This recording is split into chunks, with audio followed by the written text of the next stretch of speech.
And welcome to Alumni Stadium for a big Bay State Conference matchup. Mike Wassel and TJ Chamberlain here on hand for BCAM TV. And Braintree with a big win over Weymouth in overtime, a thrilling victory over the Wildcats, and now facing the Wellesley Raiders 5-2, Braintree 4-3. So a good matchup on our hands, pretty much a must-win game here, TJ. And thoughts on the game? Yeah, Braintree, they're coming in right on the bubble coming into tonight. So this is going to be almost like a win and you're in type game, but at the same time, there's still a number of dominoes yet to fall.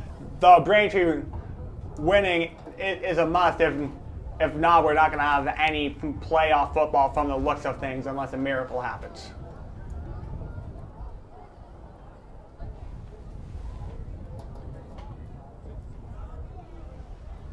So getting ready for the opening kickoff. Braintree will receive here to begin the ball game. And we'll make sure to get the Braintree kicker right here in this one. Sean O'Rourke, the Braintree kicker, listed incorrectly on the Braintree roster as the opening kickoff is received. And here goes Garrity. As Garrity finds some room, Garrity over midfield, and Garrity is taken down at the 40-yard line after a long return. And Braintree with some good field position here to start the game. Yeah, that was a long kickoff return to start the game, except this time Cotton. A block in the back, actually. It's going to negate it.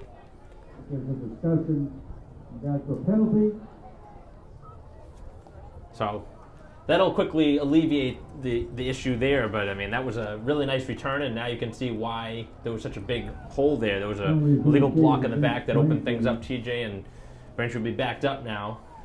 Yeah, during that kickoff, even though Lane was there, Baker must have got on the Lane train before this game. He plowed over somebody. Well, nonetheless, Braintree's offense is going to be in a much different position than they had expected. You thought the ball was going to be over midfield. Instead, they start their offense at their own, looks like the 10-yard line, as the handoff goes up the middle. And Braintree with about a 3.5, 4-yard gain on the opening carry. As we await to see who ultimately prevailed with the ball there. That was Brooks, I guess, on the opening carry. Braintree does rotate multiple running backs during the game, and we have to try and keep a close eye on who's in at the specific time. As Tellier gets the call from the sideline, they'll take it right back into the huddle, the Braintree quarterback. Yeah, we were mentioning this last week too. It's good when you'd have a good number of guys to turn to rather than just one or two guys. Especially if there's an injury. Yeah, Brady has three to four, so it's like, yeah, you'd have guys. Hand off to Luongo. Luongo splits outside, and he gets a couple of yards. And Braintree's going to have a third down. Looks like about a 3rd and 4. Yeah, I think that, they're rotating again. Now they have Franciosa Johnson. And he had those, not only the touchdown, but also the 2-point conversion last week to get the win. And first time we'll see him on the field here tonight. He's had some big plays over the last couple weeks, and we'll see what Braintree does here on 3rd down. Back to pass is Tellier. Tellier looking to the near side. The pass is complete. And over near the 1st down marker is going to be enough for a 1st down. And Braintree will move the chains. McGurn, pretty much the go-to target, I would say, for Tellier. Although Garrity, obviously a very good player as well, but he's more of a special teams and a defensive specialist. But McGurn, really a big target. He's become Tellier's one of his most reliable guys down the field. Yeah, he's been the go-to guy, Mr. Reliable, so to say. As you were saying, it's always good when you got that big tight end to throw to. And he's a very, very short-handed guy, too. He's catching most of the passes that go his way. Is over the middle, wide open. Here he goes. As Braintree looking for the opening score, and Garrity is gone all the way for the touchdown. And Braintree will score first. This time, Garrity will not be denied of the score. And Braintree, what was that, about a 75-yard touchdown? I think that was good because they were at like the 35. So I'd say, yeah, about actually like a 65-yard touchdown. 5 yards. 9:36 to go, and Braintree with the opening score, and that was lightning in a bottle. Yeah, that was Craig. You thought it'd be like how Brady's been spending their first drives for most of the season, just try to drain some clock, but not much clock drainage there, and just striking quick as now O'Rourke is going to be on the kick. So O'Rourke getting ready to put Braintree ahead by 7 with the extra point after the long touchdown by Garrity. We've seen 3 different players for Braintree touch the football. Actually, 4 different players touch the football if you include McGurn in there. 2 different running backs and 2 different receivers. As O'Rourke gets ready for the extra point and a flag before the kick try, and it's offsides on the defense. So we'll see if that changes Braintree's opinion on what they do here. Braintree's kicking game has certainly improved over the last few weeks after a really slow start. I think the first game we did here was a really tough week where there was multiple extra points missed, and it really set Braintree up to kind of play from behind. But the last few weeks they've done a much better job kicking. Yeah, that was basically the first month of the season. They were trying to find that stroke when it came to kicking, because they had a number of extra points the first month, and again, including the Stoughton game, which they ended up losing by 1. And plus, when the kicker's not going and you have to be reliant on going for 2, sometimes it doesn't end well. That Stoughton game was an example of that. So Braintree will still go for the extra point. The kick on the way, and it's right down the middle. And O'Rourke delivers. And Braintree with an excellent start.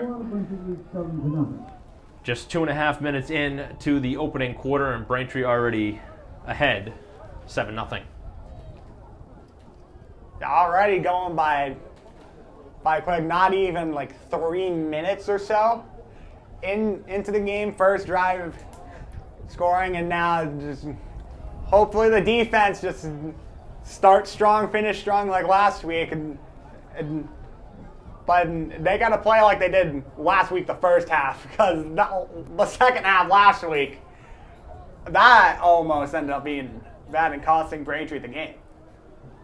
Especially with the fumble late in the fourth quarter too. Braintree gave away possession after looking like they're going to go up by multiple scores.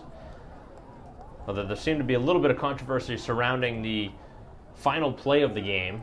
There was talk that the ball was either fumbled or it did not get the line to gain, but from our vantage point, it looked like it was pretty clear that the ball was certainly at the goal line.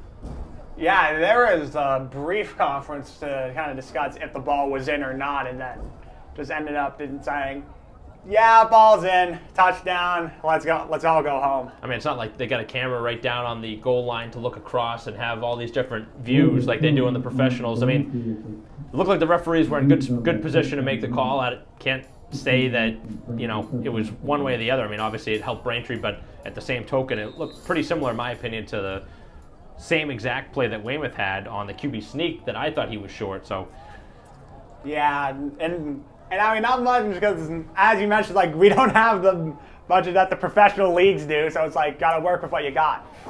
Here is the squib kick. It is returned by Wellesley as the ball is brought out on a good return here, as this one brought out by Brogy. Returned by number 17, Wellesley, Robbie. So an opening return, and they will start with good field position here, the Wellesley Raiders. So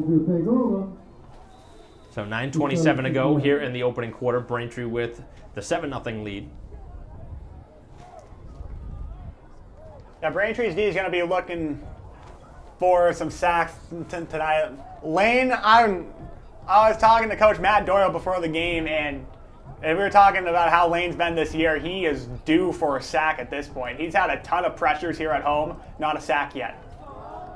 Here on the opening carry, and Braintree very strong defensively, a short gain as there gets 2 yards on the touch.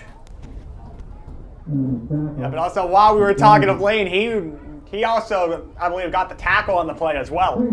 Looked like that was number 10, Tyler Yin, on the carry.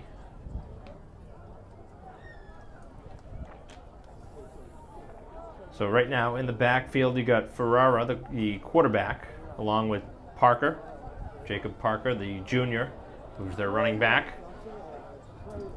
So Parker and Ferreira probably call their names a lot. As Ferreira back to pass, low the throw and nearly picked off. As Franciosa Johnson with some strong defense. Yeah, that ball was underthrown there and almost ended up costing Wellesley immediately, which you don't want to fall behind 2 scores in the first, and then if Braintree got the ball, they would have had a chance to possibly make this a 2-score game early. And Wellesley would have been in a deep hole that it wouldn't have been just mistakes. Some of it would have been their own doing. So Jack Poirier was the intended target on that last pass, defended well by Franciosa Johnson as Ferreira rolls to his right, throws it to the right side of the field, and that was blocked down with some excellent defense as Braintree will force a 3 and out. I think McGurn was the guy that got the ball, his hand on the ball, so he's been all over it right here in the early going of this game as Braintree will seemingly get the football back unless Wellesley tries something tricky here. Interesting formation they have there.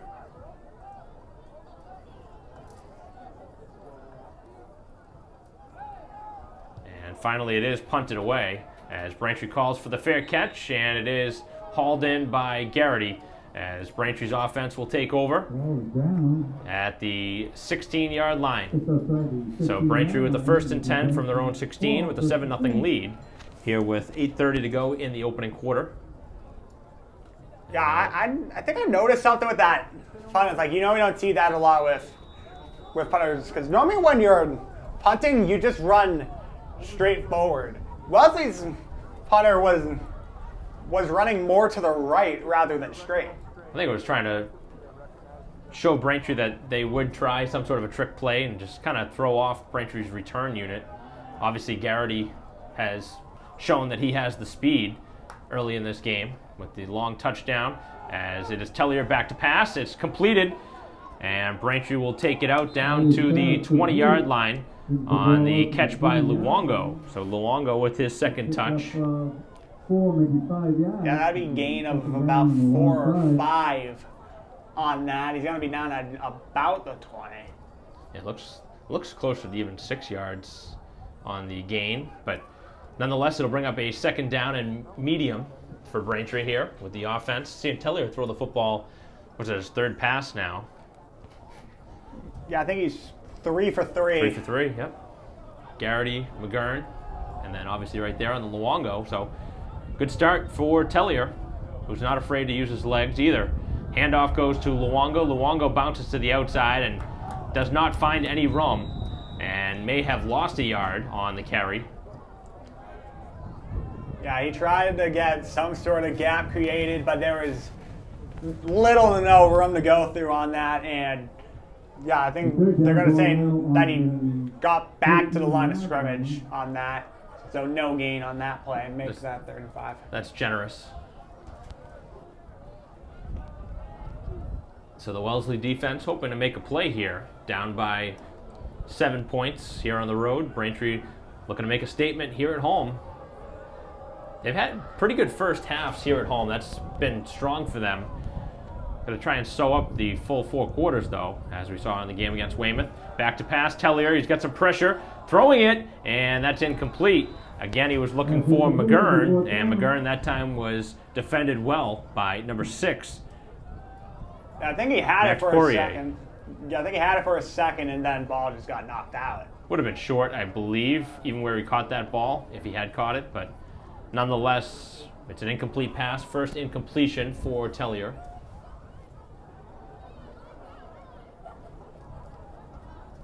Much cooler temperatures here to start this game than last week. Oh, they got a different. They have Brooks on the punt this week. That's interesting. So not Tellier anymore. So Braintree will punt this one away. And he will send it high in the air and not a good kick. That was the same problem that Tellier had. He could not kick the ball down the field as well as you would like, and Brooks with a shank on his first try here of this game. Yeah, I think that kick. That was only like 3 yards. 12 yards, I think. 25 yards. Yeah, that was 12 yards that it bounced back. So I think the ball is going to be about To the 25. Yeah, the 25. So not even 10 yards. Well, that's certainly not what you want to see after pretty much doing everything right here to start the game, and now you special teams letting you down on the punt. Not saying it's easy to punt at any level, but obviously Braintree knows that they need better than that, and Brooks knows. I mean, he obviously was upset with his kick. As the throw goes to the outside, they have some room, and splitting past the Braintree tackle is number 15, Sam Gear, as Gear gets down towards the goal line, and he'll be tackled at the 1 yard line. Well, his pass was caught by Yeah, he was left wide open. Almost got the touchdown, but who knows? Maybe if he kicked that run in the 4th gear, he might have got in. And the handoff goes up the middle, and he's in for the touchdown as Parker gets his first carry, and he goes into the end zone for the potential tying score, as it makes it 7-6, barring the extra point. So Braintree very quickly giving up the lead after a poor punt, and now a chance on the extra point, as the extra point will be taken by Eddie Webb. As Webb gets ready, snap down, the kick on the way, and the kick is good, and that ties the score at 7. 7-7. With 6:17 left in the first quarter. So makes it a 7-7 game with 6:17 remaining here in the first quarter. So both sides finding the end zone here in the opening quarter, and Braintree's got to do a much better job here in this game on special teams. We've already seen them have a block in the back penalty that negated a long return for Garrity, and then the punt that only was about 10 yards or so, and it set up a short field, and Wellesley very quickly capitalized 2 plays later. Yeah, very short drive there. I think that was not even a minute. Oh, couldn't have been a minute. Yeah, there was only 2 plays.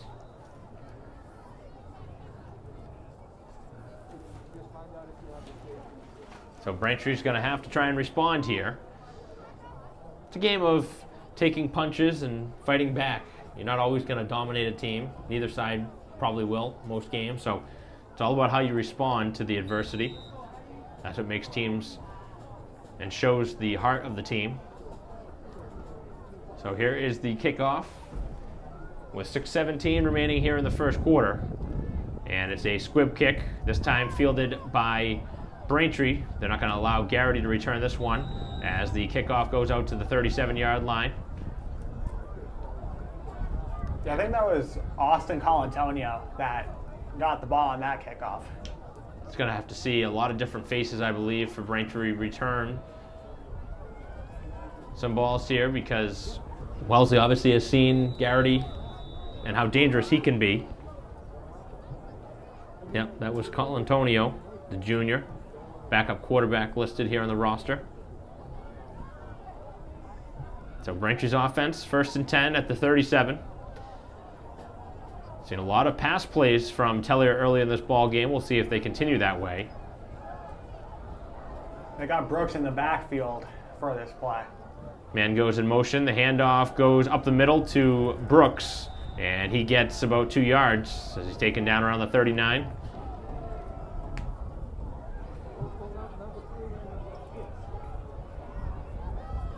See how much of an emotional high Braintree can continue here into this game after the walk-off victory, the 2-point conversion, and the win over Weymouth, a game that they led pretty much the entire way until Weymouth went ahead in overtime. But Braintree, for the most part, has played a lot of close games. 3-point win over Needham, obviously the win last week by 2 in overtime. They lost on the last second touchdown to Stoughton. So it's been a handful of close games. Some have gone Braintree's way, some haven't. Yeah, they're playing without one of the main factors, which is the student section. Not here tonight. I mean, they were here last week and they were getting pretty rowdy, and now they're not here this week. So Tellier's pass incomplete. His pass incomplete. With 5:16 remaining, it brings up a 3rd down and 8 for the Braintree offense. On the 39. yards on Braintree.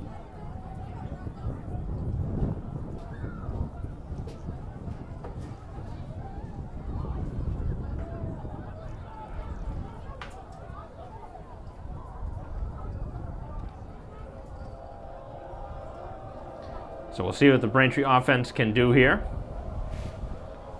They're down and 8. Ball spotted at the 39-yard line. As the fake handoff, and then Tellier goes right up the middle with it. And that's not going to get the first down yardage. That'll bring up 4th down. And with Braintree's kicking woes, we'll see what they do here. 4th down, 1-5. Yeah, they are, from the looks of it, bringing out the punt unit. Yeah, it's too early in the game to try something crazy here, you know what I mean? It's just, things are going okay for Braintree right now. You don't really want to take a turn for the worse. Yeah, now they got Tellier back as the punter.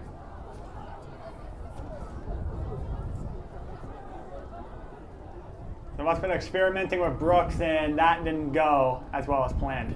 Oh, that's a much better looking kick as Tellier sends it down, and it takes a bad bounce. Ends up being spotted down by Braintree at the 32-yard line. So we'll see what Braintree can do defensively. They're going to need a better stand this time around.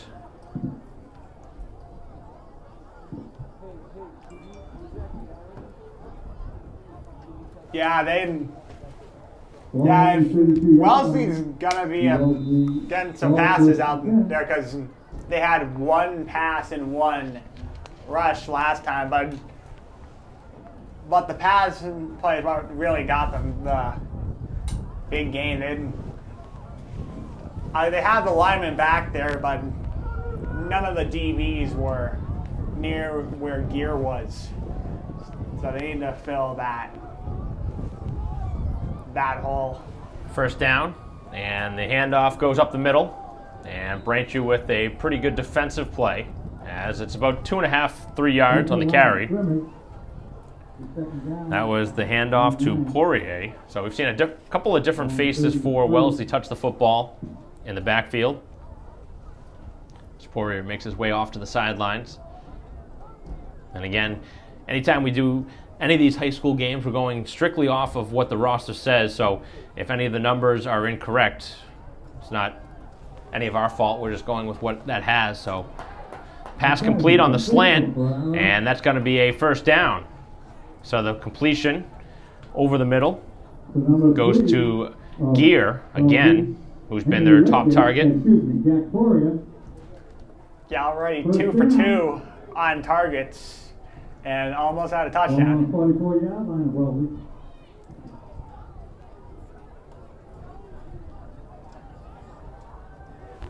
So a first down, ball at the 44-yard line, and a flag is thrown. That'll be on the offense, a false start. So that'll back them up 5 yards.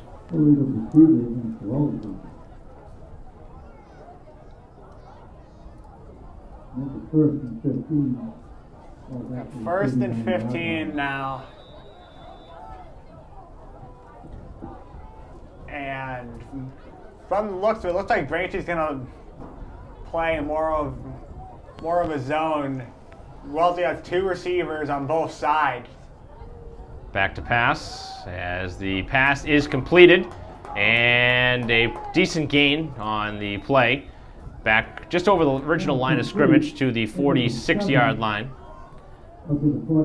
As the pass was completed to Poirier. So we get Max and Jack, so that's the distinction between the 2 Poiriers. Number 3 is Jack, number 6 is Max, and I was wondering how there was so many of them involved in the plays early, but they're different players.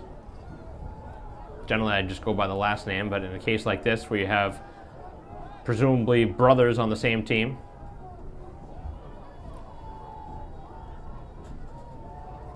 As the handoff goes off to the right, and a good gain and a first down, as barreling across will be Parker. He's a tough guy to take down. Listed as 220 here on the roster, which is a big boy. You don't see many starting players in the backfield with that type of size. I mean, you look at the quarterback is listed at 195, Ferreira, and he's listed as 6'1", 220. So that's a tough kid to take down. You're not taking him down with one hand, that's for sure. Yeah, because you don't have a normal person at running back. They have just a tank at running back right now. As Poirier finds his way, and he's got some room down the right side as he finds it out to the 25-yard line. And Wellesley right now cruising on offense with a minute and 30 and the clock moving. They are looking for the go-ahead score after Braintree with a 65-yard touchdown by Garrity. Parker with a 1-yard touchdown to tie it, and they're looking for the lead now. Yeah, they've been marching down the field now. Just been a minute left in the first. Gear in motion. And the handoff goes to Gear as Gear takes it for about 4.5 yards. And Braintree's defense really being tested right now. Yeah, the Gear was fighting for those last 2 or so yards. Already had a gain of about a yard or two and was able to fight his way to get 4 on that play. No, they're going to say he got 7 on that. Much further than I thought he got. As Poirier goes up the middle, and that's an obvious first down. So he's down to the 14-yard line, and all of a sudden, Wellesley can't be stopped by Braintree. But there's a flag, and it is on the offense. It looks like it was the ref's favorite call from last week. Back again. Yep. Very tough to see from here. You don't generally see the flag as much as you would think. I saw it in the air. Yeah, that's the best way to see it is when it's thrown. Because once it's on the ground, it's very tough to see if you're not looking for it. Yeah, they're normally going to be easier to see it, honestly, in these type of games rather than if this was a day game and there's still a lot of sunlight. Because it's a bright flag and you'd have to look at that in the sun. Back to pass, and Gear is hammered by Franciosa Johnson. Big hit, but Gear hangs on. And that looks like maybe it's the final play here of the first quarter. Wellesley not really in any sort of hurry. And with 15 seconds left, unless they start to really kick this offense into gear, I don't think they're snapping this football. Yep, they're not going to snap it. You already see the players going to the sideline. The first quarter is going to come to a close. And Braintree and Wellesley, after one quarter here at Alumni Stadium, will be tied at 7. As we'll be back for second quarter action in a quick moment. You're watching Braintree football here on BCAM, 7-7, Braintree and Wellesley.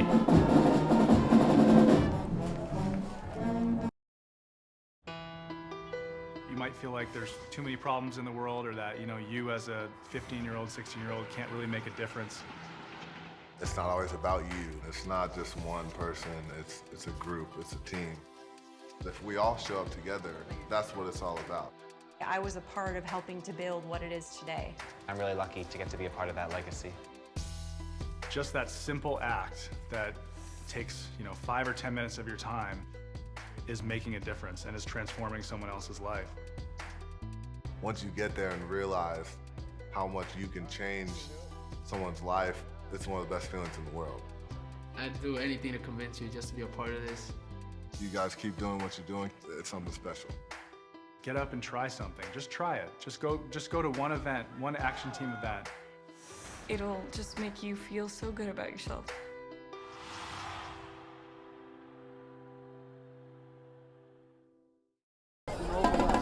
Welcome back to Braintree High School, start of the second quarter. Mike Wassel and TJ Chamberlain here on the call for BCAM TV in the midst of a 7-7 game. Wellesley driving, and the pass is incomplete, thrown behind the intended target, as that was behind Broggy.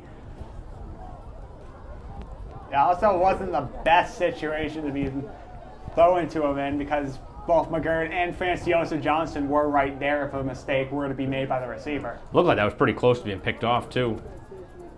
Yeah. So this brings up a 4th down. And they are looking like they're going to try a field goal here. This is a long field goal. Wow. You don't see kickers at this level generally taking field goals from here. This will be a 44-yard field goal.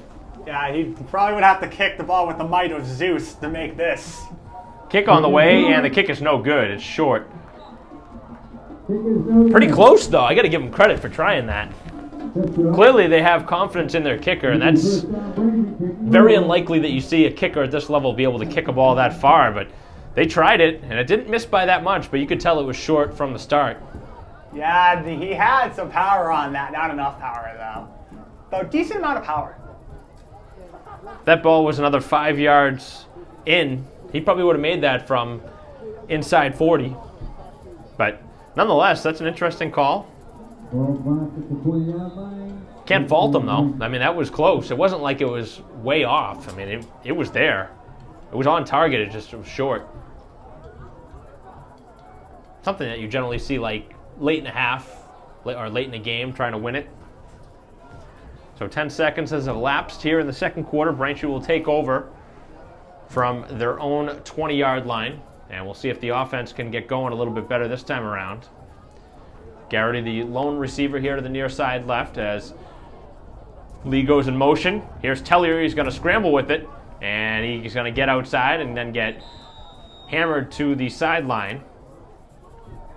And he gets 4 yards on the carry. So smart decision, though, by Tellier to avoid contact in that spot. And I know he did get shouldered, but for the most part, he was making his way out of bounds. You see a lot of quarterbacks at this level try and take the hit. It's not what you want to do.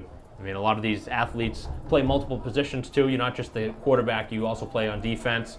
And then obviously in Tellier's situation, he's also the punter. So Yeah, so I mean, yeah, you'd want to go out there. Plus, it's early in the game, and you don't want your QB getting hurt before halftime. handoff goes to Brooks, and Brooks with nothing there on the right side of the field as he's taken down at the line of scrimmage.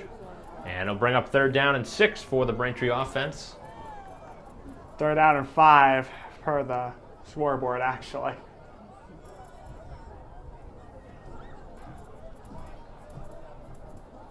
Okay, on the play, the 3rd down for Braintree. So Braintree's offense looking to make something happen here. They need a 1st down. They haven't had much going their way since that opening score. They got the missed field goal. Now they're hoping to take advantage with their offense. You see the center already out there ready to snap the ball. The whole offense now deciding to come with the center. And Braintree decides to take a timeout. So they didn't like what they saw with 10:49 to go here in the second quarter. We'll talk through this timeout here for Braintree as big 3rd down upcoming. You're in a tie game at 7.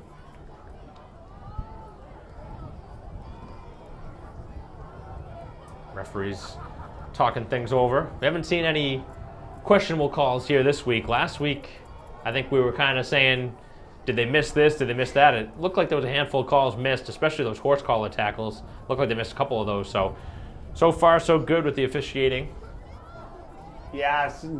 Yeah, though, we got a long way to go. So, right now we haven't had any missed calls from the looks of it, though. By the time this game's over, we are probably going to have a couple. Well, as long as we don't see a flag on every play for a hold, I think we're already moving in the right direction. Oh, that was a nightmare last week. It's like, you think it would be a play? Nope, holding. Try it again? Nope, holding. It was, and they were all big plays, too. It was 20, 30-yard plays all wiped out by a hold. So Yeah, I think last week, Franciosa Johnson had 80-something yards just erased off of holding penalties. So big 3rd down here for Braintree with 10:49 to go on the clock. Tellier back to pass. And he throws it deep down the field. Garrity is open. Garrity with the catch as he is whipped down at the 31. As Garrity, well over 100, and a penalty on the play afterwards for unsportsmanlike conduct. To have two flags thrown in. So I think one's a face mask and then the other's unsportsmanlike. Either way, it's definitely against the defense, as that's going to be Carlos Garan, who was beat down the field badly. And Garrity, not only is he going to get the completion, but he's going to get his team even closer to the end zone. Looks like there's a conference of some sort going on at the 34. I believe with the personal foul, I believe it can be added. If there are 2 separate flags, I believe it can be added to the play. So there could be technically two flags on the team at the same time. Yeah, honestly, I think it's 1-1. Because I think I saw it was a face mask on Wellesley, then on Sportsman-like, possibly on Garrity. So that would probably negate the fouls, I guess. So they're going to have to talk things over here. It's a face mask, like you said, against Wellesley, and then taunting on Braintree. So, yep, the exact call. Obviously, we can't see what was said or hear what was said from here, which would say that Garrity obviously said something towards the defender. And that's not what you want to do, because it put your team at a disadvantage in the fact that it was a big play. It would have brought you even closer to the end zone. Instead, the play does stand, though. I mean, it is a big gain from Garrity, and he's going to take his way to the sideline. That's not going to win yourself any graces with head coach Chamberlain. You don't want to put your team at a disadvantage like that. Well, looks like the doghouse is being filled already. The other thing about that is, I'm not sure how it is in the high school level, but obviously at the professional level, if you have two unsportsmanlikes, you can be ejected. So I'm not sure that's the case here at the high school level, but I'm not exactly sure. We'd have to look in the rule books for that. Franciosa Johnson goes in motion. He gets the carry. Here's Franciosa Johnson bouncing to the outside. Finds the edge, and Franciosa Johnson finds himself a first down. Franciosa Johnson's been so deadly on this spot of the field as he sweeps it to the outside. Yeah, he's got the speed. It's like he knows exactly where he's going. He could see a hole before it fills up. And, I mean, as I was saying, last week there's a chance he could have had, because he had, I think, like about 100 yards rushing last week, plus the 80 or so yards that were called back. He would have been near about like 190, 200 yards rushing last week. So Braintree with a first down with 9:40 to go here in the quarter. And Franciosa Johnson gets another touch. That was Brooks. Oh, that was Brooks on the right side. Brooksy. As he gets a short gain. 4 yards by Braintree.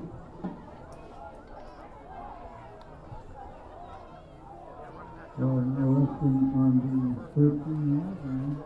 feel like when the end of the season happens, it's just whenever just Brooks run, well, he like gets a run, I feel like there probably would be a counter just how many times I say Brooksy at this point. It's like it's a nickname that just sticks with him. So we'll see what Braintree does here on second down. Second down and 6 listed. And we have a timeout taken by Braintree. So Braintree's second timeout of the half. As we'll take a break in the action with 8:47 to go here in the first half. 7-7 game as Braintree is driving here looking for the go-ahead score. We'll be right back.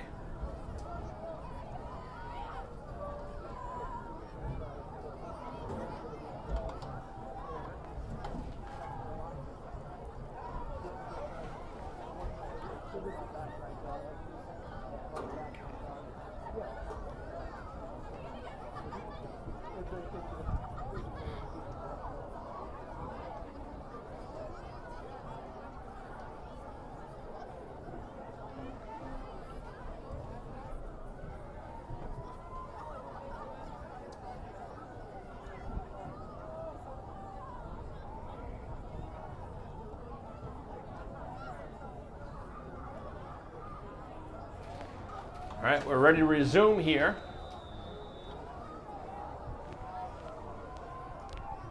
And the handoff for Braintree bouncing to the inside is Luongo as he gets to the 10-yard line. Yeah, I think he just, for a second, it looked like he was going to go all the way out. Then I think he saw it was like that gap open up, just cut into it and get a couple extra yards on that. So the ball at the 10. Braintree can get a first down at the 7-yard line. And we'll see if they can punch it in. Could try a field goal at some point here on this drive, but depending on what Braintree does here, they might go for it on 4th down. We'll see if they even are in that position. If they get it here, they won't have to worry about it. Franciosa Johnson gets the touch. He bounces the outside. He's got the first down and the touchdown. Franciosa Johnson yet again finds his way in, and he continues to find touchdowns here this season from similar spots on the field. And Braintree goes ahead again. Yeah, when he's in this part of the field, red zone, he's just a field general. He's able to find those gaps and able to use his speed and also football IQ. Just find the gap, use the wheels, and get in for 6. So barring the extra point from O'Rourke, Braintree looking to go ahead 14-7, as Braintree has yet to trail here today. Wellesley does get the ball to start the second half. Here with 7:50 to go, Braintree's extra point on the way. With a 13-7 lead. Nice hold, kick on the way, and the kick is no good. He left it short. So we'll see if that factors in, and we'll see if Braintree has to go for 2 next time. That ball didn't even make it to the field goal post. I thought it was just going to make it through, but it did not even travel the needed yardage. That had the air, but the distance, though, no, that did not. That was just, I don't know. I don't know how to describe it. With 7:50 to go here in the first half, Braintree leaves the point on the board. Or off the board in this case. So 13-7 the score. Braintree will kick off. And Wellesley catching a break on the Braintree missed extra point, although Wellesley did miss a field goal of their own. Obviously, granted a much deeper kick. But nonetheless, they all count, right? They're all missed opportunities. Yep. Got the kicking unit back up. Now 13-7 game, 7:50 left in the first half. Though we didn't see Garrity back on the field at all. So I don't know if practically it is only 1 unsportsmanlike, and then you get ejected. He's right now he was just talking to McGurn on the He's got sideline. no helmet. No helmet either. A squib kick that is going to go out of bounds. And as we saw last week, we know exactly what happens here. We will not see the ball at the 40. Just a 5-yard pushback here on the illegal procedure. Back for the kickoff. We learned a lot last week. Yep. It's just we think it would be... Not that we agree with it, Yeah, that's for sure. It's like we thought it would be one thing. Next thing you know, nope, you go back 5 yards. And it felt just... only thing it was just missing was the more you know. It just doesn't really make any sense why... Oh, now they have the ball spotted at the 40-yard line. What the heck's going on here? Last week they didn't do that. Last week it was a 5-yard penalty. And this time we're going to see the ball spotted at the 40. And I don't know what's going on here. Does Braintree take a timeout? Looks like they're down a player. I don't know if you really needed to take the timeout there. But I'm not really understanding what's going on here from week to week with the officiating. And last week we saw just a 5-yard penalty on an illegal kickoff out of bounds. This time the ball spotted at the 40, which is what I thought it should have been last week. So I do agree with where the ball is here, but why wasn't it like that last week? I am confused. What? I can't imagine in all those situations, even if it was an option that you could accept the penalty, why wouldn't the team take the penalty? It just doesn't make any sense. I don't know. I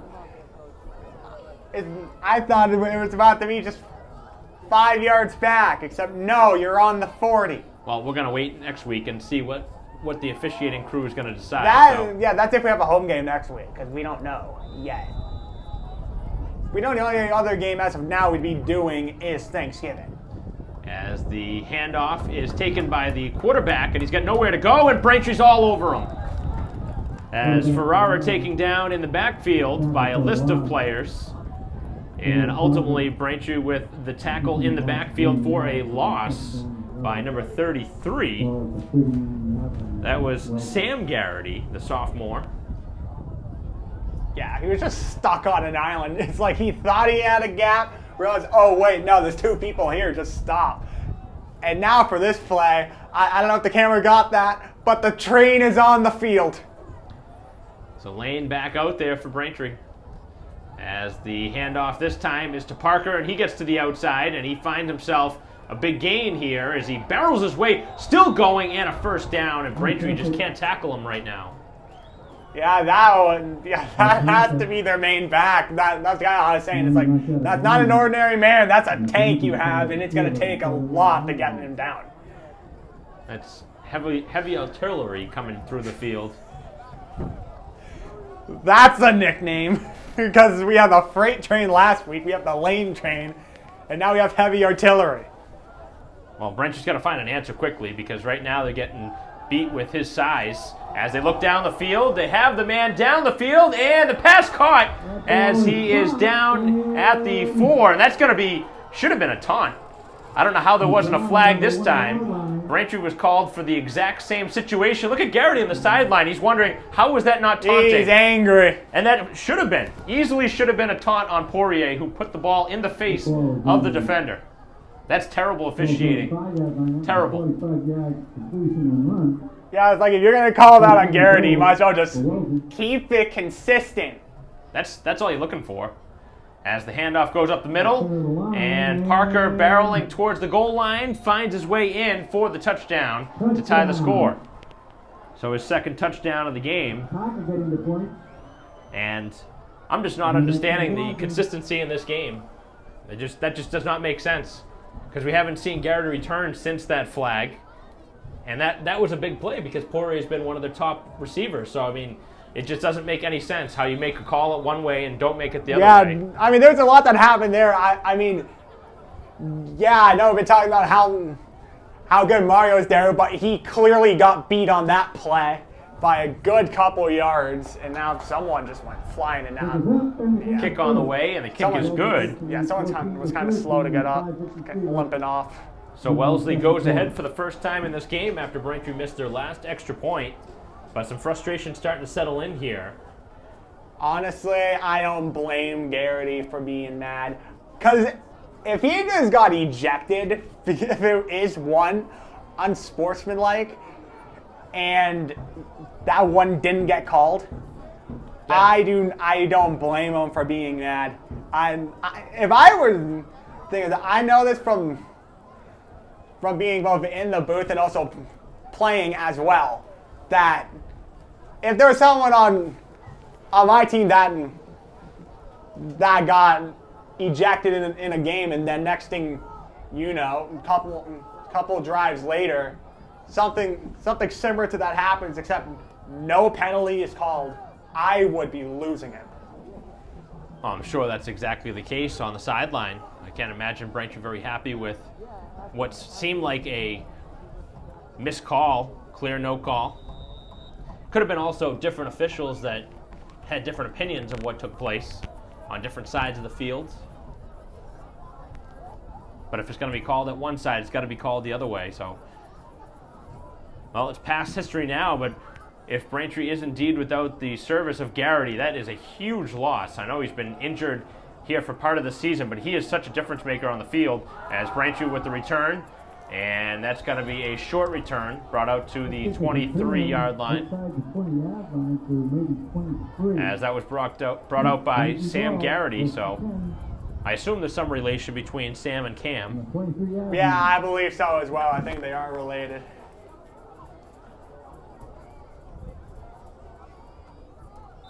And I have not seen Cam Garrity put his helmet back on since that flag against him, as you see him down on the sideline, helmetless. One of the few players on the field without a helmet, other than the Water Boys. Yeah, I've just got the JV team having some duty tonight.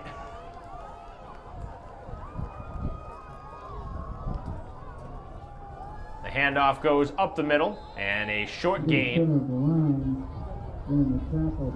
as Brooks did not find much space there. A little easier to tell Brooks apart here. He's got the white sleeves. Yeah, that helps him out. It helps us out as well. Yeah, It also, I mean, Braintree has so many backs, and it's between him and Francis Johnson, you're talking about 43 and 23, and they're both similar size. So very tough to tell from our vantage point, but him having the white sleeves definitely makes it a lot easier for us to differentiate in the backfield. Haven't seen Luongo as much here in this game. We'll see if he gets a touch as the carry. And this is Luongo now as he bounces to the near side, and right on cue, he gets the touch. There must have been something from, because there's some coaches right above us. And who knows, maybe they heard us say Luongo and then insert Luongo. And Luongo also has the white sleeve, so now we can throw that out the door. So much for that. We thought we had the difference for a minute, and now we don't have it. A little easier to tell 32 and Yes. 43. Yeah, than 43 and 20. Right, yeah. Also tough in the piles. I mean, so many times during this game, you'll see 5 guys in the midst of a tackle. It's like, how are you going to tell who has the ball? Back to pass, Tellier. The pass is completed over the middle, and Braintree with the first down as McGurn makes his way just shy of midfield. McGurn back at it. You almost always assume it's him. I mean, he's just such a good target. Yeah, Garrity still on the sideline, no helmet in sight. Unless he's hurt. I mean, I can't imagine he got hurt on the play. He's talking to athletic trainer Kara Hine, so maybe there could be some sort of injury related. I doubt it. Yeah. He's not hobbling. He's not moving around awkwardly or anything like that. Meanwhile, my guy just chilling on the bench, lane train. And up the middle on the carry, short gain, as that maybe a yard on the carry. Yeah.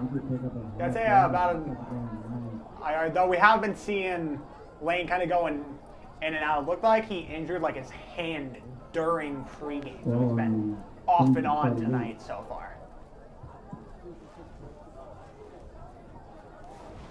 Which for me being the lane train guy, you hate to see it.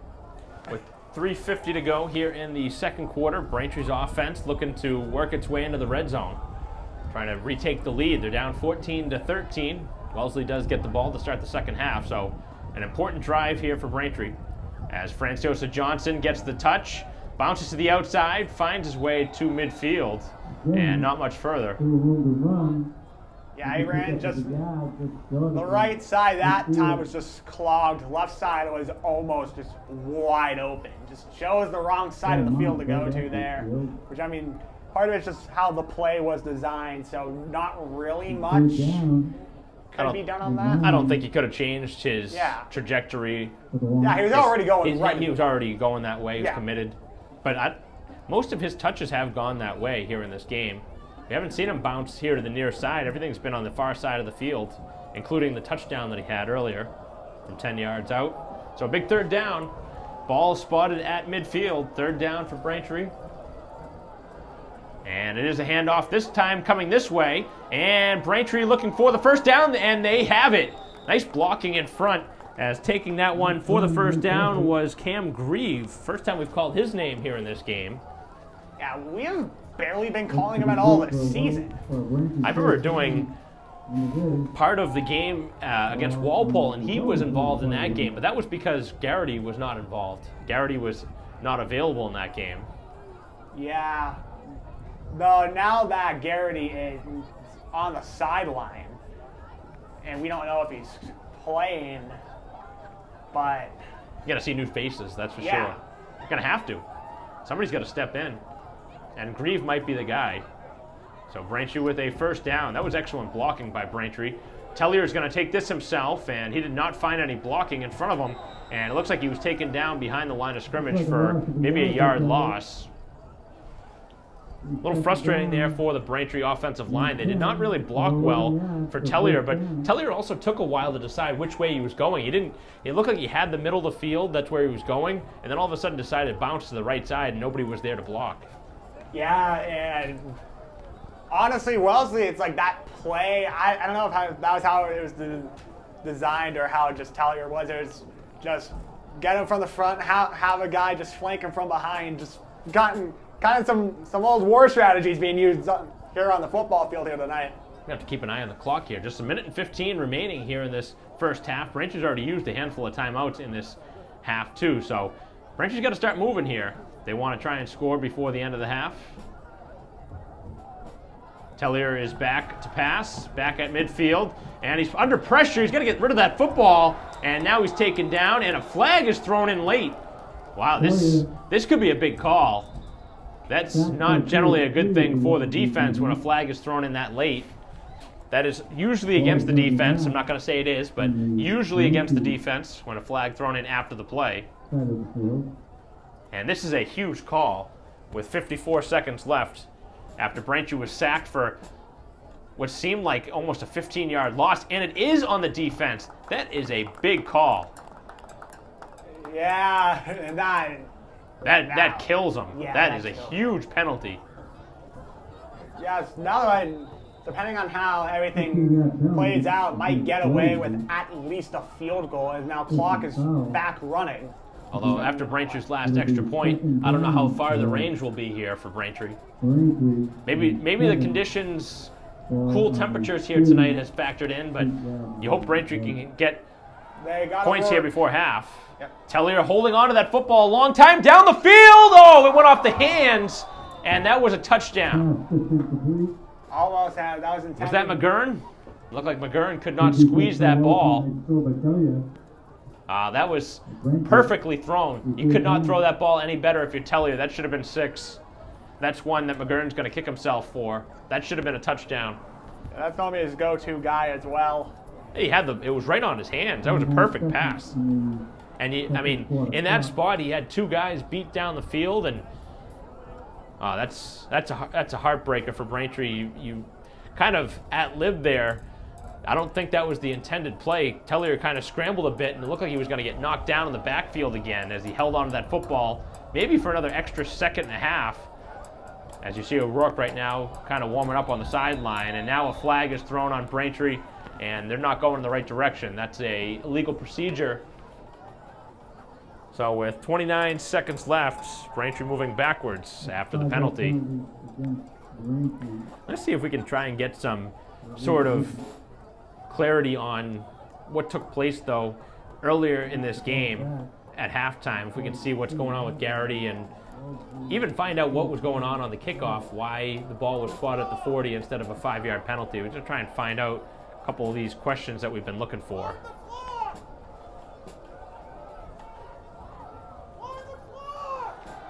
Back to pass as Braintree throws it down the field, and it's going to be incomplete. Pass is incomplete.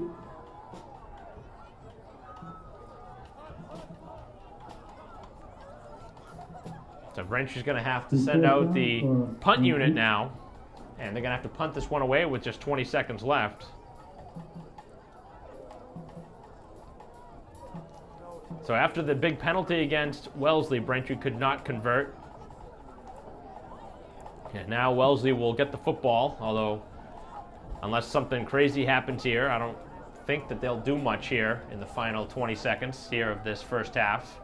Probably just a kneel down knowing that they get the ball and they have the lead to start the second half. High snap, and the kick is sent down the field towards the sideline, takes a Braintree bounce, and goes out of bounds at the 15-yard line with just 14 seconds left, and I can't imagine anything more than a kneel down here to begin or to end this first half. And what was a good start for Braintree, and unfortunately, after a missed extra point, ultimately the difference right now, they trail 14-13 with 14 seconds left in this half.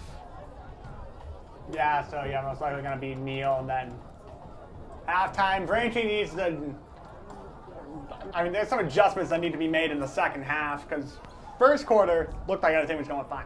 Second quarter, no, it was not. They need to find an answer for Parker, and they got to find an answer in a hurry as they're in kneel down formation. One more kneel, and we're headed to halftime. And the kneel down completed, and the final seconds dwindling off the clock. So Braintree's touchdown by Garrity to put them ahead 7-0, a long touchdown, 65 yards, open the scoring to go ahead 7-0. Parker from 1 yard out, tied it at 7. And then Braintree went ahead with the Franciosa Johnson 10-yard scamper, missed the extra point, And Parker again from 5 yards out with the go-ahead score after the extra point. 14-13 the score after 2 quarters of play here at Alumni Stadium, as we'll take a break in the action and bring you back to the start of the third quarter after this.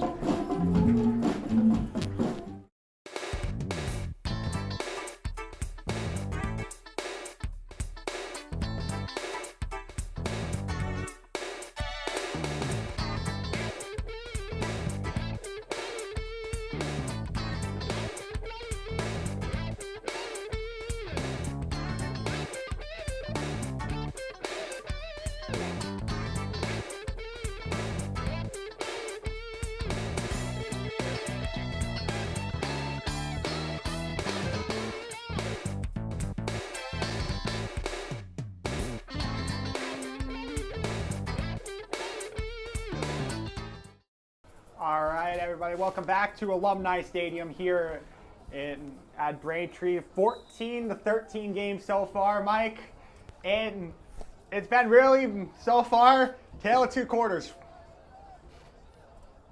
Yeah, it's been an interesting start here for Braintree.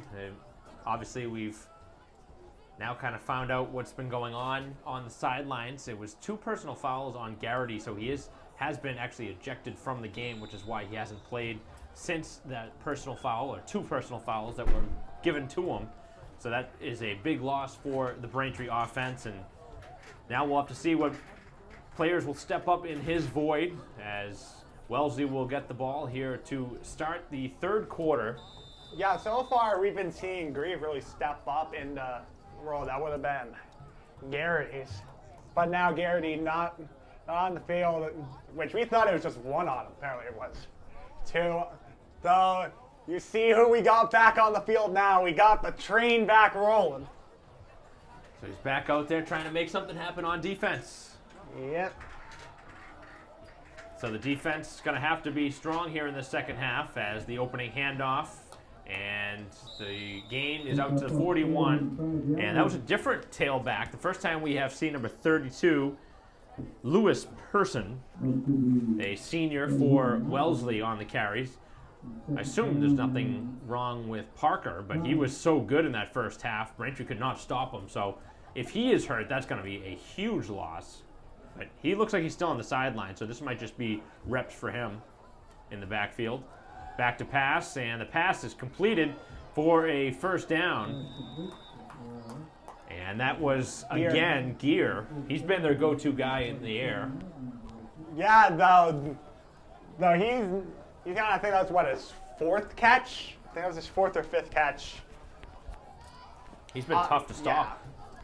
Yeah. No, he hasn't reached 4th year yet. He's not in Final Form. As the handoff gets to the 43-yard lines, where it'll be spotted close to another first down on the carry. Again, Person on the touch. He's been out there for this series, clearly getting the start here in this third quarter. Kind of an interesting decision. We haven't even seen him all game long. Now he's starting the second half, and the ball incomplete to Gear. One of the few things he's done wrong here in this game. I don't know if he had it and then just ran and didn't have possession of the ball, or it definitely hit his hand, so I mean he just missed it. So this is a third down. Third down and about 1, maybe a little longer than a yard. And presumably this is 4-down territory if they don't get it here. As the handoff goes up the middle, and they are close to the yard to gain. Looks like they have it. Yep, they're going to spot him for a first down. So Person again with the touch for the first down. Well, we've learned a lot here at halftime. Learned about Garrity's absence, and now we see Person in the backfield for Wellesley here to begin this third quarter. So a different tailback than we saw in the first half. Ferreira back to pass. It's completed again over the middle. Braintree giving a lot of room. You get 4 guys trying to tackle him, but Braintree's playing a little bit safe here to start this third quarter. They don't want to be beat down the field, but that's too soft there on that coverage.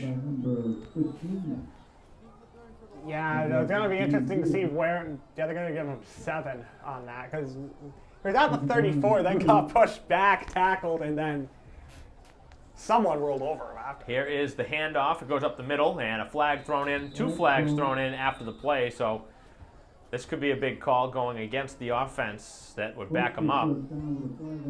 The ref's favorite call, most likely. Yep. And they were thrown in almost simultaneously. So yeah, it's going to be 1 penalty, not 2. And the offense already starting to go backwards, so this would be a penalty against the offense, excuse me. And it was a hold, so that does back them up. And all of a sudden, Wellesley not in the type of position that you would hope to be in. So Poirier was on the carry that time. Yeah, Poirier back, lining up. He's going in motion. And another penalty. This will be an illegal formation on the offense.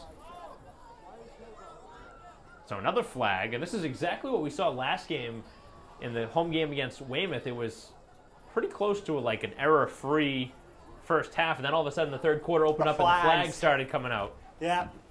And that's happening right now. Yeah, though, now most likely it's going to be Wellesley throwing more, and they have a pretty good matchup in their favor because they have Poirier, who's 6'3", being guarded by Mario Francosa Johnson, who's 5'10". So Poirier, he's got the size advantage. We saw earlier, he's able to get in front of Francosa Johnson. Oh, wow, they got to pick it up. They're going to pick up that flag, so no formation flag issue. So now 2nd and 18. Braintree may have been fortunate there because it looked like Wellesley had some room there.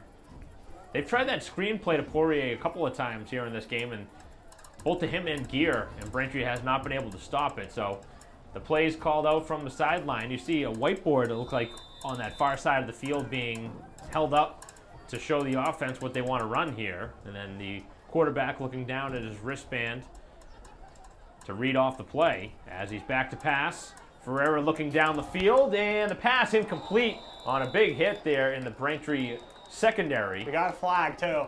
Oh, wow. Is that going to be an illegal hit? No, the flag's at like the 48. So, legal procedure. What is going on? Flag after every play now.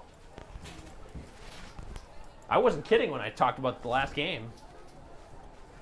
Same thing happening again. And I thought last game they were just throwing terrible towels. Apparently they're back at it again tonight. Oh, we're not in Pittsburgh, so Yeah, we're not in looking at the Pittsburgh. terrible towels.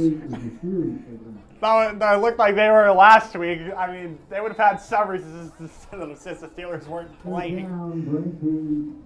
So this week, I don't know. They just have penalties galore. So all sorts of spotting issues here on the field as now we're going to have, I think, a timeout. All things discombobulated right now for the Wellesley offense. They do not know what they're going to do here on this 3rd down play with 9:11 to go. It's going to be, what, 3rd and...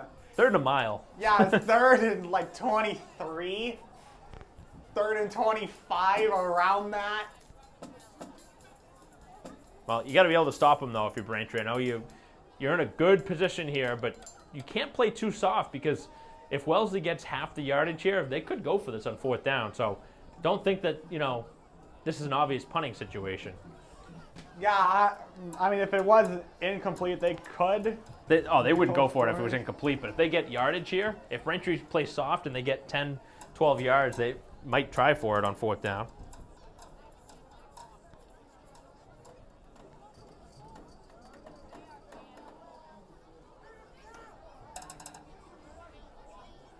As we were saying earlier, this is a must-win game, though right now down 1.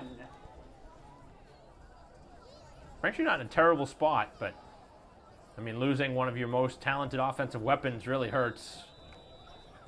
And Yeah. we haven't seen Parker at all here in the second half for Wellesley, which seemed like one of their best weapons in the first half. So not sure exactly what's going on.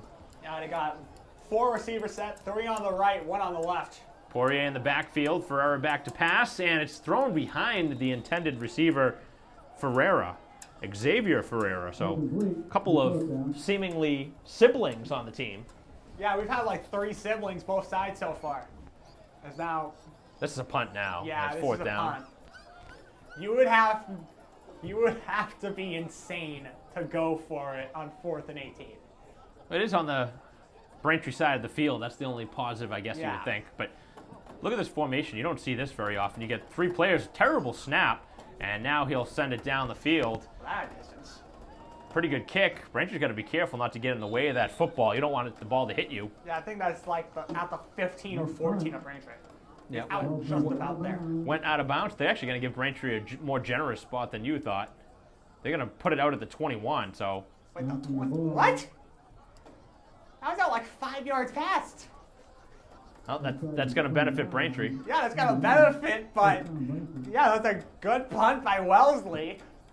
Had the ball by like, I don't know. I don't know what the line judge was looking at. Neither am I. Was there a fly going by him and we didn't see it? Is he paying attention to another game? Well, maybe he's making a makeup call from earlier or something. I don't know. Well, nonetheless, the Braintree offense will actually start with at the 20-yard line is where the ball is officially placed as the man goes in motion and the carry, I think that was a Luongo. short gain for Luongo. Yep. Brooks still out in the field with him, but that was Luongo who went across the field. Again, we talked about both of them wearing those white sleeves underneath the uniform on a very chilly evening here at Braintree High School. Last full week of October. Yeah, then November, and we don't know what the football schedule is going to be because we don't know if it's going to be playoff or just the consolation. Consolation. Yeah. Braintree fakes the handoff. Tellier back to pass. He's got a man open, and the pass completed as Braintree dives towards the first down marker, and they get it. Brooksy. That's a big play because Tellier was under a lot of duress, and he was just able to get that pass off to Brooks, who found his way for a first down. I was concerned he wasn't going to catch that pass. Yeah, he bobbled that He bobbled for a second. it, yeah. Well, do we have a similar ending to what we saw last week in store? I mean, if we got flags just flying nonstop right now, that might be the only thing that's similar. I mean, it's a 1-point game. It's close. It's a close game. It's a 1-point game, 1 possession. Yeah, it's too early to say anything. Back to pass, and Tellier nearly had that ball picked off. That was a dangerous throw as number 18, Xavier Ferreira, almost had his way to the end zone untouched. And that would have been a devastating play against the Braintree offense, who's played a pretty decent game. Haven't seen as many explosive plays since that first quarter.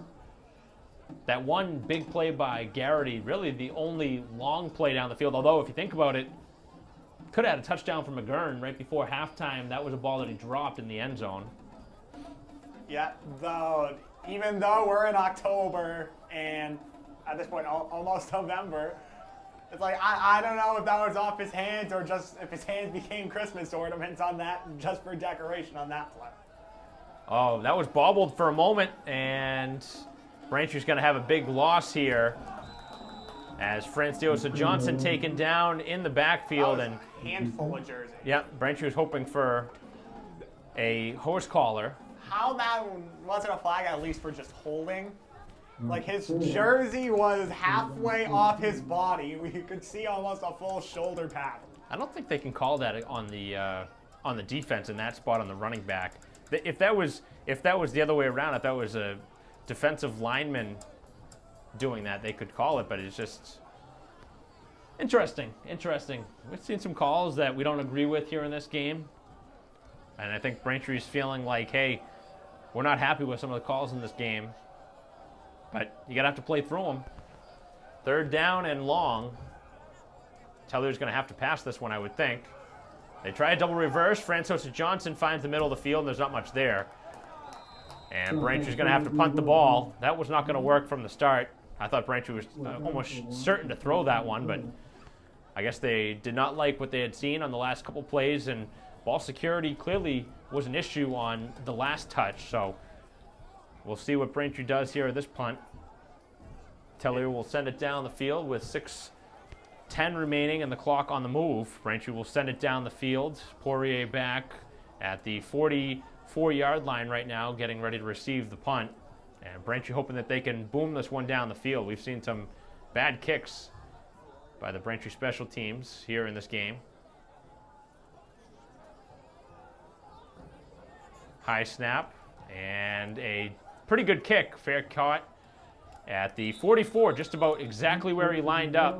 As Poirier makes the fair catch, that's where the offense will start. They mark him at the 45-yard line, and that's where the offense will take over as Braintree trails by one, 14-13 with 5:43 to go in the game, TJ. And Braintree at 4-3 right now. You talked about a must-win scenario. Wellesley 5-2. They're in a good spot for a postseason berth. Braintree would really like to be in that big tournament, but we'll see what happens. Still a long way to go. And they're probably going to need some help, too, because it's not all depending on record. Strength of schedule, I think, factors in if teams are tied and whatnot. Yeah, though Braintree, for their sake, has had a pretty tough schedule this year. I think it might have been the toughest it's been in many years. Because there's been seasons that they've had really good teams, had a really tough schedule as well. Oh, that's back to pass, long pass down the field, and is that one caught by got Gear? that. Yes, it is. I'll make it Ferreira, I think, down on the far side. He makes the catch over the top again. That was over Mario. Yeah, that's the second time they've targeted him in the passing game, trying to use a size advantage.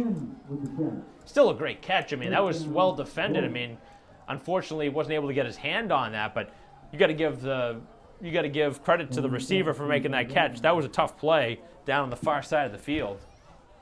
With 5 minutes to go, they run the offense, and the quarterback's going to take it himself as Vincent Ferreira goes up the middle, the junior.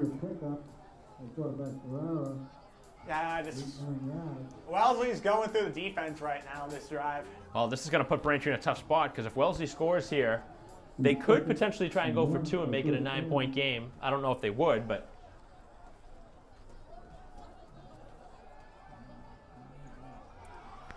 handoff. Now he's down.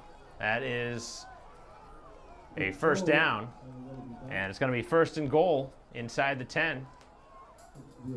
First down for Braintree. I thought he was going to get 8, but he just wouldn't go down.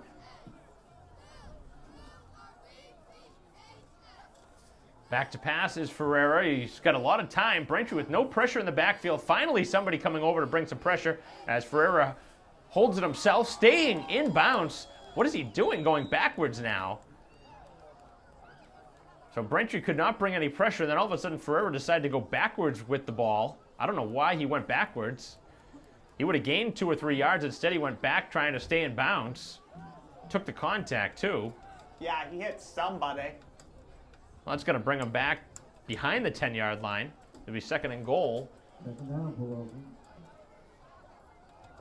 Well, we do see Parker back in there in the backfield now, number 9, after having a long time off. And he gets the carry. Braintree looking to take him down in the backfield, and he does squirm past the line of scrimmage. Maybe he got a yard and a half. Yeah, yard and a half, possibly 2.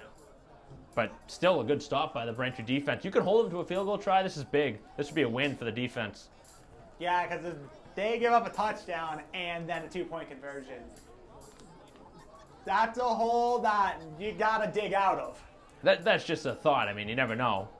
They might try just to take the extra point because Braintree still would have to convert a 2, which I think Braintree would probably go for 2 even if they score anyway.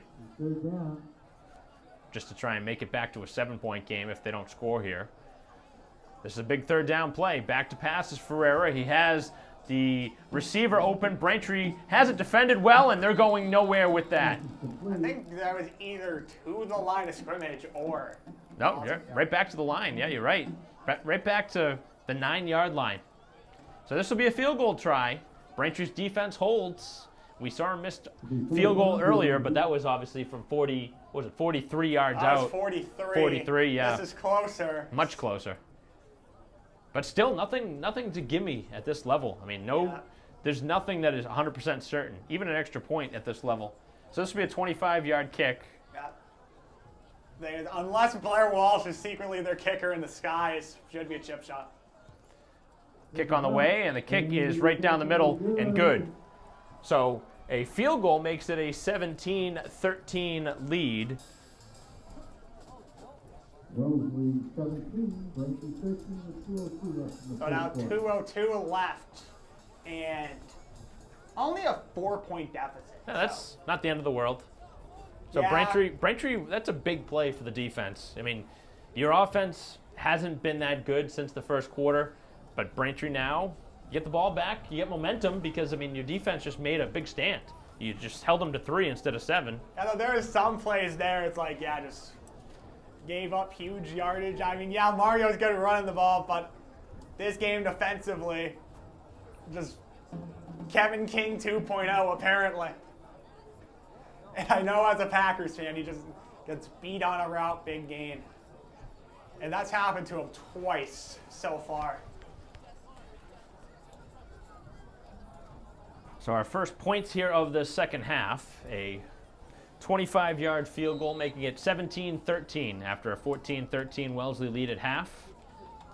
Both sides have possessed. That is the second possession now for Wellesley after scoring. Braintree will get their second chance on offense.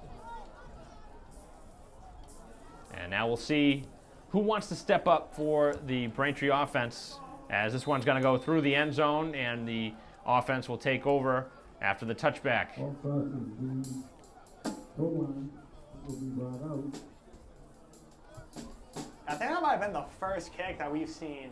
That was a good kick. Yeah, I think it was the first kick we've seen this season at home that has gone into the end zone. This kid's a good kicker. Yeah, he's got. Eddie Webb. On the 20-yard line. I mean, we saw him obviously try that 43-yarder. It was just- short, but yeah, he just missed it. yeah. So he's got leg, and they're obviously confident in him. Yeah, it's not like, oh, he missed it by like 10 yards. No, he missed it by, I think, like 2. 2 or 3 yards. That was Yeah, just short. he just barely missed that. So Braintree offense will take over at the 20-yard line. Back to pass is Tellier. Tellier is hit in the backfield, and did he lose that football? No, he did not. Track for Wellesley, the 44. Anytime you see the quarterback hit, you always think about that ball coming free, and Tellier has been under pressure the last couple of snaps. Braintree's got to start to find a way to get the ball out of his hands quicker. He's holding on to that football too long. Yeah, you gotta have the blocks just maintain being secure. Be a good And time not- for a screen pass. That's what Braintree should try. Ball resting outside the 10-yard line. Yeah, I mean, because Taylor, he's been holding the ball from what I've seen, you normally should have a block and have a man open within about like 2.6 to like 3 seconds, and he's been holding it for a good like 5 to 6 in that sack. Well, we'll see if Braintree can adjust here with 1:05 remaining, clock on the move. We lost a lot on that too, 2nd and 20. A 10-yard sack as Tellier back to pass. This time he makes the completion. McGurn make it Franciosa Johnson, and he could not elude. Close to a first down. Franciosa Johnson made the catch. Braintree with a nice gain. And he almost 5. shook off that tackle. He would have had a long way to go, too. Yeah, and then he just, I don't know if there was a banana peel on here during the day or not. He just slipped.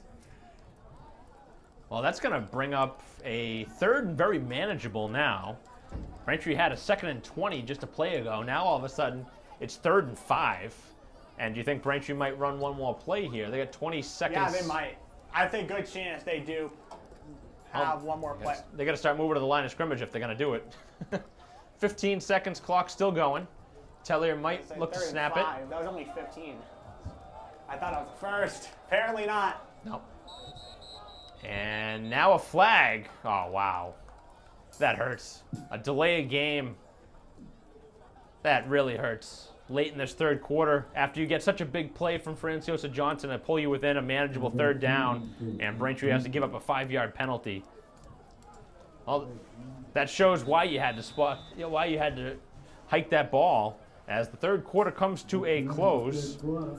So Braintree will start with the football on the other side of the field to start the 4th. They'll have the ball 3rd and 10 when we return here at Alumni Stadium here at Braintree High School. The Wamps 4-3 here on the season. We'll be back for the 4th quarter after this.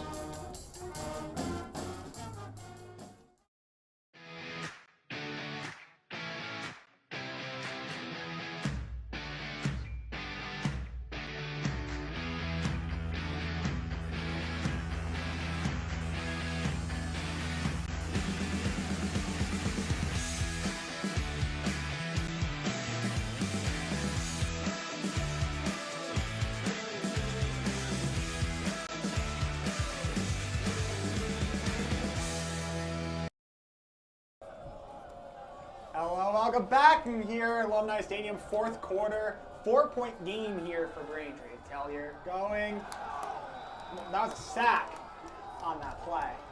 Back in the backfield as Braintree taken down hard. Tellier, no flag, and that's going to be a punt. So Braintree, for the second time in the half, has to punt the ball, and that's the second time he was sacked on this possession. So really not what you want to see if you are Braintree. There's the sack for 10, and then the play from Francosa Johnson getting them to a 3rd and 5. That delayed game hurt, though. Yeah. That was a backbreaker. I mean, you had 3rd and 5, and then that happened, and then Wellesley was able to come up with another sack. What is that, the 3rd or 4th sack against Tellier here in this game? So Braintree pinned in deep. That was nearly blocked. Pretty good kick. It takes a nice bounce, and that'll go over midfield. The ball will be spotted right at that 49-yard line, and that's where the Wellesley offense will take over with a 4-point lead and the football, 11:03 to go in the game. Now this is a crucial drive because you need a stop here. You need to stop or hold them to a field goal. Yeah, because if you do a field goal, then that's a 7-point game. And then you realistically would have to try to drive down the field, waste as much clock as possible as well. Because, I mean, you want to tie the game up, but you don't want to do it quick and give Wellesley enough time to try to chew clock themselves and possibly get at least a game-winning score last second. So the Braintree defense right back onto the field. They haven't had much of a breather here in the second half. The offense has really struggled after that first quarter. I've said it a couple times, but they're going to have to score more than 13 points in this game to win. So at some point they're going to have to get a score. As back to pass, Ferreira with some pressure in the backfield. Throws it to the sideline. It's incomplete. Pass is incomplete. Well, he threw to the receiver. He tried throwing it towards the sideline, and that was Poirier who was open, Jack Poirier on that far side. Braintree brought some pressure, hit the quarterback too. I think that may have also factored into that throw. I think they hit him after he threw it though, because he was already in motion, and I think he had just released the ball when he got hit. Probably was trying to throw it out of bounds anyway. With 10:55 to go, it'll bring up a 2nd down and 10. Here comes a screen pass. Oh, great hit in the backfield. That was so well defended by Braintree. They've seen that play a couple times, and that was Sam Garrity who took him down on that play. Nothing that time. That was one of the best defensive plays you'll see. That's what they call a stick. A stick tackle. He did not go anywhere after he was hit initially. He caught it, and Garrity was right there just to get him down. That's what you talk about being in this personal space. You got to be right there and take him down. And now the Braintree defense probably got some words from the sideline saying, hey, we need that football back. Give the offense a chance. And Braintree's defense now one play away from potentially getting the football back to the offense. Yep. 3rd down and 10. This is a crucial 3rd down and 10 for Wellesley. Oh, Faking the handoff, and the pass is caught, and they get the 1st down, and he breaks free, Poirier, as he gets past Franciosa Johnson to the touchdown. Yes, he's in for the score, and that is tough to allow. Braintree had him in a good spot, 3rd and 10, and Braintree just could not hold there. Wellesley has not been able to pull away, but they do get a touchdown here. Still time left in this game, but Braintree down 2 scores now. That is tough to give up here late. This has not been a well-played game by the Braintree defense overall here today. They've given up too many big plays. Yeah, that being one of them. Looked like he had a chance to get him down, but just missed the tackle. And now we got it being an 11-point game as that extra point is good. So 24-13 the score in favor of Wellesley. Braintree obviously in a must-score situation now. And they got to start moving the ball down the field. They've just been stagnant. You haven't seen anything from the running backs. Tellier's been hit. He's been sacked a couple times here in the second half, and you're not getting any 1st downs. Yeah, and also not to mention that McGurn really hasn't gotten much targets this second half. I don't think he's gotten a target yet this second half. You have Garrity who was ejected in the 1st. So offense really, besides for a couple guys has just been stuck in neutral most of this game. So we'll see if that's the back-breaking play in this game. That really hurts a team that obviously is very fragile right now on the offensive side of the ball. As Poirier's 51-yard touchdown puts Wellesley ahead now, their largest lead of the game, 24-13. Braintree has yet to score here in the second half. And here comes the long kickoff. Again, this one kicked deep, and Braintree's going to again let it bounce out of the end zone. So after we hadn't seen it all season here at home, now we've seen consecutive kickoffs out of the back of the end zone, and Wellesley right now has all the momentum in this game. Braintree's going to need a play to go their way in a hurry, and then they're going to have to get the ball back. Yeah, this has been now a not great game defensively, and then, as I mentioned earlier, offense has been just stuck in neutral. This is going to be a make or break drive, because if you get nothing going, You don't score here, this game's over. yeah, then Wellesley gets even a field goal. Game done. And they're going to run the clock, you know that. So this is a must-score possession, and Braintree's going to have to move it down the field quickly, too. They can't just try and get 3 or 4 yards at a time. They got to make some chunk plays. Tellier fakes the pass, and a short gain on first down. Not much here for the running backs for Braintree. As Brooks on the touch. Yeah, we were saying how they had like 3 to 4 guys, like, yeah, you could use, though. Really, Mario's been the only one that has gotten something going. He's had big plays whenever he gets the touches. Yeah, and then besides that, just been stacking. So we'll see if Braintree starts to work the ball down the field. McGurn lined up as a receiver. Got 2 receivers out there. Grieve was open for a moment, and Tellier takes off with it, and he is taken down. Does get yardage in the positive direction, but this will make a third down, and looks like about a third and actually did get a good gain on that. So about a 3rd and 3.5. Yeah, 3rd and 3. They're going to say ball, it's going to be at the 27. Well, manageable spot here. I think you might even have to think about going for it at this point if you're Braintree. If you don't get this here, down 11 with 8.5 to go, I think you have to go for it. Yeah, though you're playing with. You'd obviously be you playing have to with go fire. all in Yeah. this play, because if you don't get it, then yeah, you give Wellesley good starting position for the Oh, next Braintree's drive. taken down in the backfield. That play did not work. There was 3 tailbacks in the wing T, and Braintree, Yeah, they got on the special teams. well, yep, looks like they are going to punt this. I don't really understand the call there.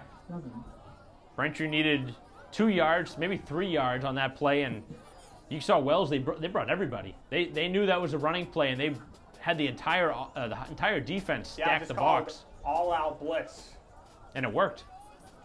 So Tellier this is the Braintree quarterback, so he could potentially try a fake here. Be kind of a tough decision, but. And Tellier does kick it down towards midfield. The ball is fielded dangerously as Poirier kind of went into a weird slide to try and make that catch.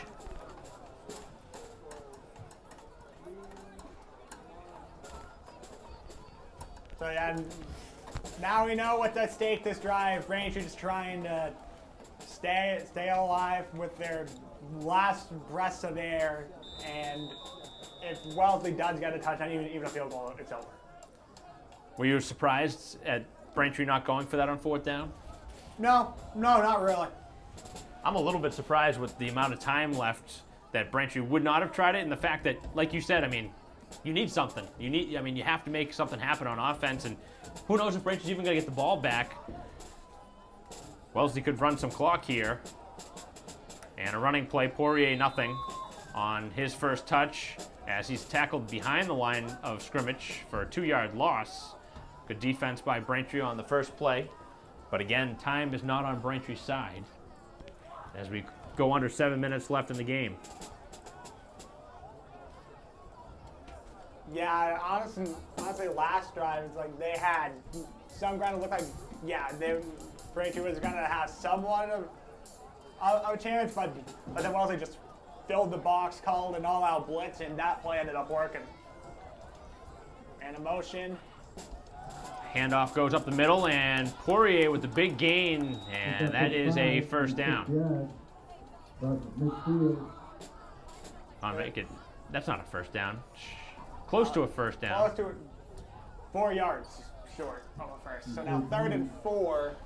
6.5 left. And Braintree's defense in a must-stop situation.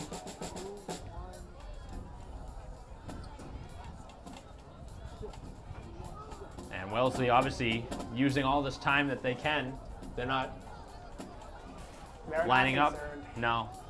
It's going to be a potential passing play here.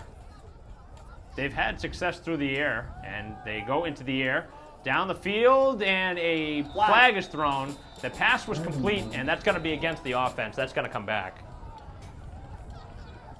That was coming back from the start. And now it just depends on what the call is. We've seen a lot of holds in this game, and it's a legal procedure, so it was a pre-snap penalty. Kind of had a feeling that was the penalty because that's the second time we've seen a man go in motion and he did not stop and get set before the play was hiked. So that'll back him up, and it puts the defense in a much better spot. Yep, 3rd and 9. 6:01. Clock has stopped, obviously, with the penalty. 24-13, the score. Braintree trails by 11.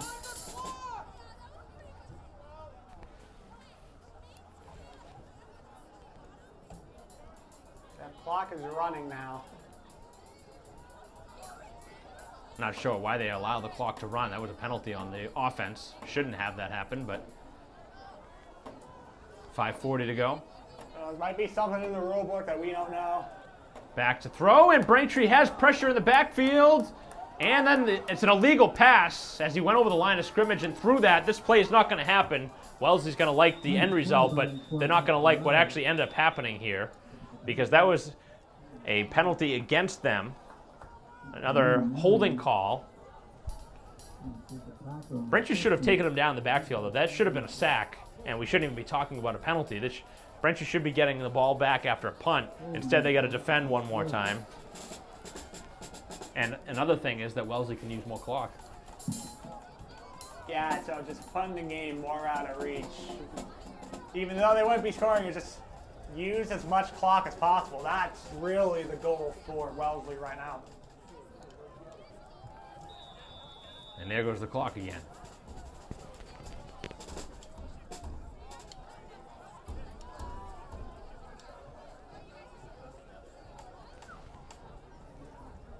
So the clock will start. It's on 3rd and 20. 3rd and a long mile here. It's got to be further than that. Looks like a lot longer than 20. You need to go all the way to Oklahoma to get the first down right now. That's how far back it is. Is Wellesley going to take a delay a game? What are they doing here?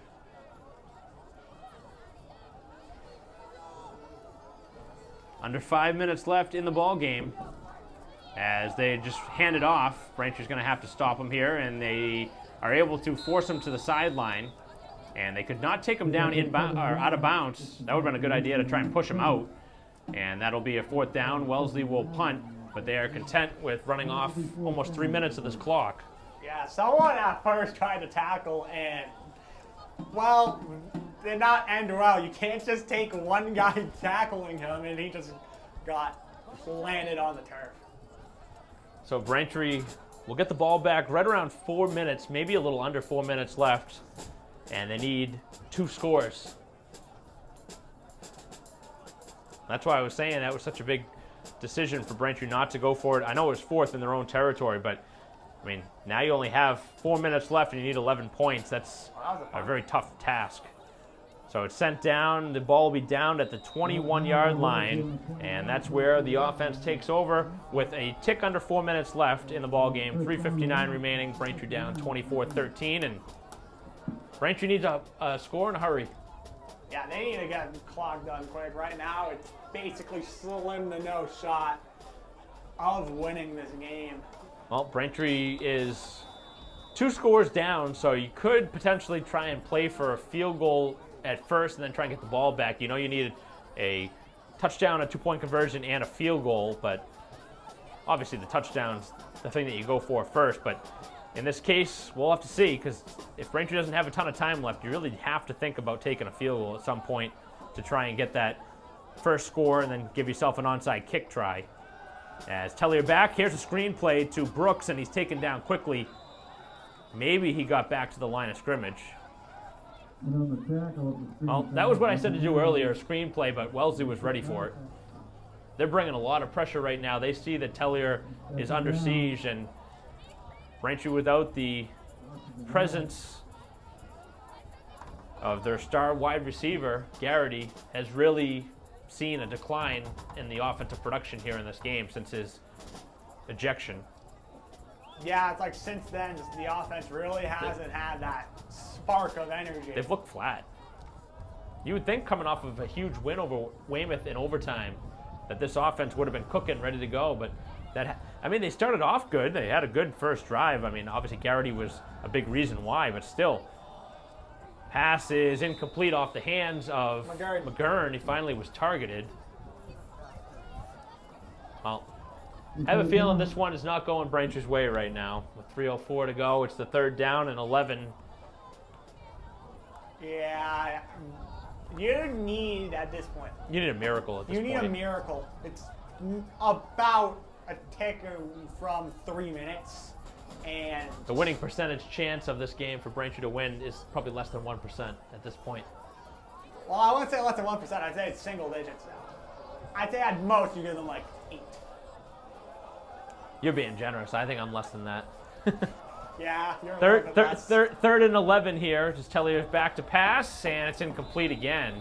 Off the hands of the intended target. That was off of... Did not see...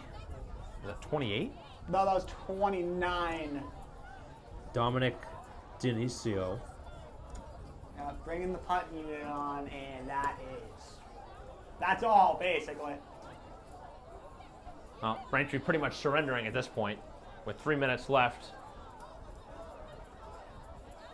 Well, maybe Braintree does not want to risk any sort of injury trying to go for it on 4th down. That's the only thing I can think of. As Wellesley with the fair catch.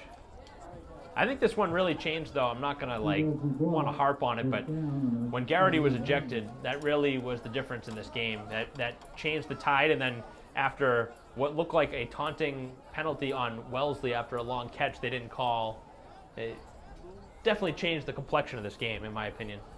Yeah, because that probably had them thinking, like, why is he still in? Where's the flag? It's like the mindset changed from we need a win to why is he in the game?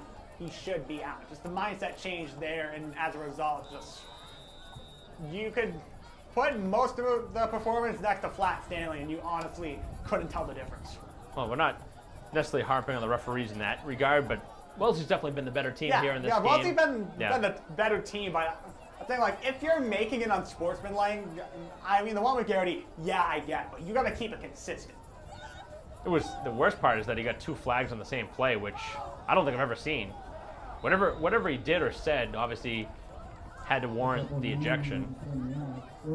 As the 1st down carry is about 8 yards, and Wellesley now just another 1st down, and this one's over. With 2.5 remaining, head coach Chamberlain pretty much conceding after punting that football on 4th down from his own side of the field. It's been a tough day for the offense. Frustrating day. They got a lot of work to do moving forward.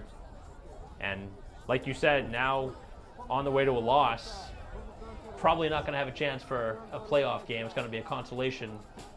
A consolation bracket. So whether it's going to be next game here on the upcoming Friday or possibly even the 12th, that is to be determined. Though as of right now, the only other game we have slated is the Thanksgiving game on Thursday the 25th, I believe. So it will be a 1st down, and now I believe just about 2 or 3 more plays, and they could kneel it if they wanted to. Braintree's not going to call any timeouts. No reason to. This game's over. No, they're not going to kneel the ball. They're going to run it. Give some reps to Poirier, who's really been a difference maker in this game for them. He had that long catch down the sideline that was the back-breaking play in this game. That he got past Franciosa Johnson down the sideline. That was, as you remember, it was that was Jack Poirier. Yep, number 3. That was a different one. That was number 3. Yeah, that was number 3. That was Max Poirier on that run. So either way, Poirier was involved in, the end of the game. It was a big long catch down the sideline. I think it was 51 yards after the missed tackle. And now they're going to be a kneel-down formation and winning formation. Braintree will drop to 4-4 with the loss. And like you said, they have the home game definitely against Milton on Thanksgiving. But besides that, we don't know exactly what their schedule will look like. It'll probably be a consolation game. Might be a home game, might not be. But disappointing game here today for Braintree after such a nice start. After the long touchdown by Garrity.